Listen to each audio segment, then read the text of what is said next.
नमस्कार, आपण पाहतात नमस्ते फलटण यूट्यूब चॅनल आणि मी राजकुमार गोपने। सातारा सांगली स्थानिक स्वराज्य संस्था मतदारसंघाची निवडणूक दिनांक 18 जून रोजी संपन्न झाली। तब्बल 895 मतदारांपैकी 894 मतदारांनी यामध्ये आपल्या मतदानाचा हक्क बजावला। विटा येथील एका नगरसेवकाने आपले मतदान या ठिकाणी करू शकले नाहीत। महाविकास आघाडी विरुद्ध महायुती असा सरळ सामना झालेल्या या निवडणुकीमध्ये प्रामुख्याने महायुतीचं पारड जड मानलं जात होते। मात्र घोडे बाजार त्याचबरोबर लक्ष्मी दर्शन मोठ्या प्रमाणावरती घडले असल्याचे, त्याचबरोबर भारतीय जनता पक्षाचे मतदान फुटले असल्याची चर्चा जोरदार असल्यामुळे या निवडणुकीमध्ये चुरस निर्माण झाल्याची चर्चा ही आता होऊ लागली आहे। महायुतीकडून भारतीय जनता पक्षाचे खटाव तालुक्यातील धैर्यशील कदम, तर महाविकास आघाडीकडून मान तालुक्यातील अभयसिंह जगताप जे राष्ट्रवादी शरदचंद्र पवार पक्षाचे आहेत, त्यांना या ठिकाणी उमेदवारी देण्यात आली होती। एकीकडे महायुतीकडे मोठ्या प्रमाणावरती त्यांचे मतदार असल्यामुळे एकतर्फी विजय होणार असल्याच्या या निवडणुकीमध्ये बोलले जात होते।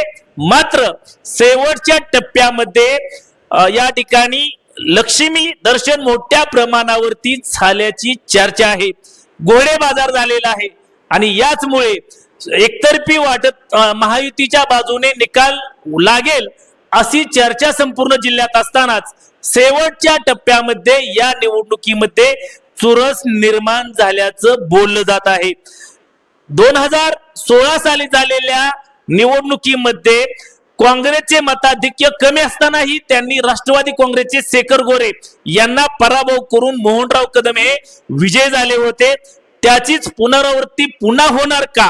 कारण महायुतीकडे पक्षीय बलाबल मतदारसंख्या जास्त आहे, महाविकास आघाडीकडे मात्र संख्या कमी असताना या ठिकाणी अभयसिंह जगताप यांचा गळमिकावा, त्याचबरोबर त्यांचे शेवटपर्यंतचे प्रयत्न या निवडणुकीमध्ये कामी येणार की बहुसंख्य मतदार असलेल्या महायुती दणदणीत विजय करणार, याबाबत आता चर्चा रंगू लागलेल्या आहेत।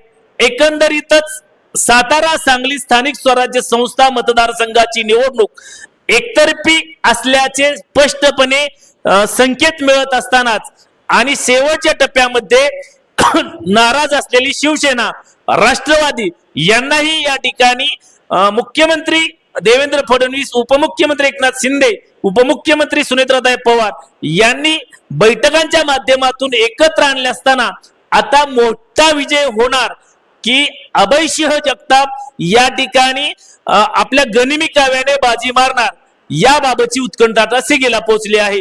तुम्हाला काय वाटतं? सातारा सांगली स्थानिक स्वराज्य संस्था मतदारसंघामध्ये कोण विजय होईल? याबाबत जरूर कमेंट्स बॉक्स मध्ये कमेंट्स करा। चॅनल वरती नवीन असाल तर नमस्ते फलटण यूट्यूब चॅनल सबस्क्राइब करा, बेल आयकॉन दाबा, जेणेकरून आमचे नवनवीन व्हिडिओ लवकरात लवकर थेट तुमच्यापर्यंत पोहोचतील। व्हिडिओ आवडल्यास लाईक आणि शेअर करा। आजच्या व्हिडिओ मध्ये इथेच थांबूया, पुन्हा भेटूया नवीन व्हिडिओ मध्ये। तोपर्यंत धन्यवाद।